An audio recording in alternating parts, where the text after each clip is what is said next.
Oklahoma. 2.5-point favorite. Number 24. Yeah, that's right. Number 24, Mizzou. The over-under, 5 Drew Pine pass attempts. Oof. Good God, I'm begging for less. Yeah, give me a hard thumbs down on that. I'll take Brady Cook playing this game in a hospital bed over Drew Pine playing at all. And if that's too mean to Drew Pine, look, don't mean to disrespect his family, don't mean to disrespect what he's done to be able to get opportunities at 3 different power conference programs, all right? Notre Dame, Arizona State. Caps, like, I give you all the respect in the world, okay? So I mean this. I mean respect when I say this, but I do not know how in the world Eli Drinkwitz can get in front of a microphone and say that he has confidence in Drew Pine if Brady Cook is unable to go. Okay? If that sounds like I'm being too mean, I would like Drew Pine's unfiltered thoughts after a film session of watching Drew Pine, and then I'd like him to get back to me and tell me if I'm crazy for thinking that, because so far you don't need eyeballs to see it has not gone well. I'll give you Drew Pine's unfiltered thoughts. Ready? Drew Pine's smarter than that. Drew Pine's smarter. If you're getting into not when they snap the ball, brother. Not when they snap the ball. Drew Pine's smarter than that. He would give you a better thought. I'm going to give him more credit. Education. He's got a master's degree at this point. Arizona State kind of balances you out a little bit, you know. Shout out Matt Berry. Shout out Matt Berry. Love Matt Berry. Got to have him on. Haven't had him on in a little bit. His schedule's all over the place with them doing the Thursday Sports Center on site, non campus. Really cool to see that. But nonetheless, I really don't want to sign up for the Drew Pine experience. Okay, I know I'm not alone. If he is out there at any point, I'll do the full 180 from what Drink said, and I'll say that I have all the confidence that Oklahoma has already won. I don't care if Oklahoma's trailing. If Drew Pine is in, they're winning that football game. Tons of injuries could determine this. Obviously, Brady Cook's injury as well. Venables left the door open for Farouk and Burks to possibly return to that receiver room. I'm not going to assume anything at this point with those guys. I don't think Jackson Arnold is going to assume anything in terms of guys that he's going to get back. This is a really important juncture for his career moving forward.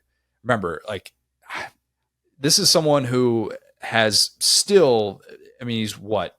We're talking about somebody that's 2 years into his college career and 22 months from being a top 10 recruit, all right, in all of college football, not just top 10 quarterback recruit, top 10 recruit in all of college football.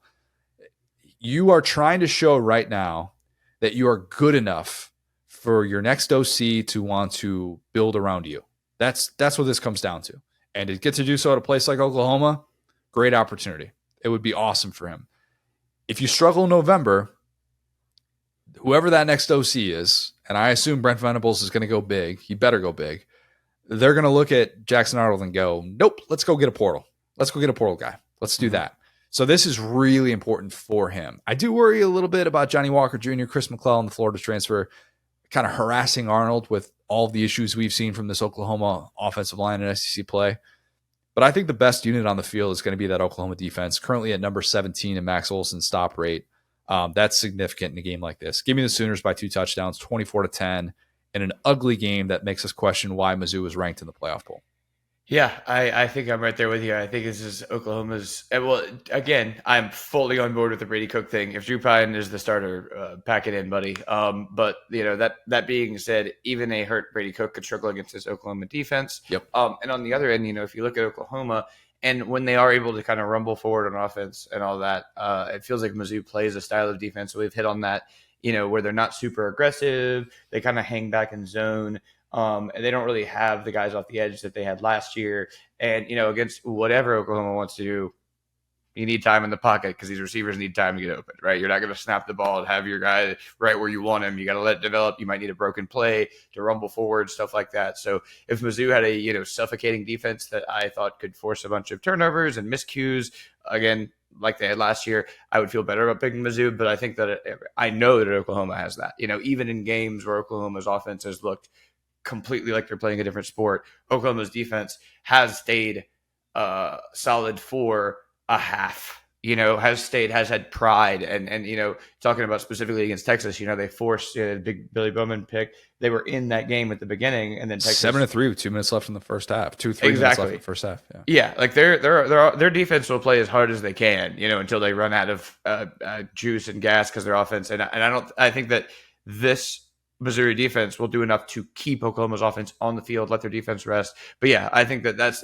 dudes that deserve better. I think we could put the Auburn defense on there all time. Feels like every year Auburn's defense is there. But Oklahoma is supplanted that title specifically for this year because they got some dudes on that defense, and those dudes are licking their chops thinking about Drew Pine. And furthermore, Brady Cook is not the type of player that he can play at 60% of himself or 70% of himself and not also commit atrocious turnovers.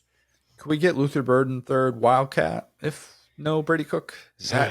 I'd take that. I hate to be like whatever hyperbole, but I would take that over Drew Pine just because he can do one thing. I always say it's like the Hawkins thing that Oklahoma tried for a while. He was a single threat quarterback. Sometimes you got to do that, Golly, I realized Nate Noel was banged up in the Bama game, but Nate Noel, Marcus Carroll, just rotating Wildcat quarterbacks, direct snap. Let's just do that. That's more fun for everybody. I mean, it's not fun. It's not great. But yeah. Neither is throwing into just triple coverage and praying that it works out. So yeah, look, I think Oklahoma should be in a nice spot. Mizzou fans kind of realize team hanging on by a thread right now. And yeah, they still get to be part of that conversation as a 2-loss team, but I think everybody's kind of looking at them going, just have not had it this year and maybe a bit too banged up to be able to get some of these nice wins down the stretch.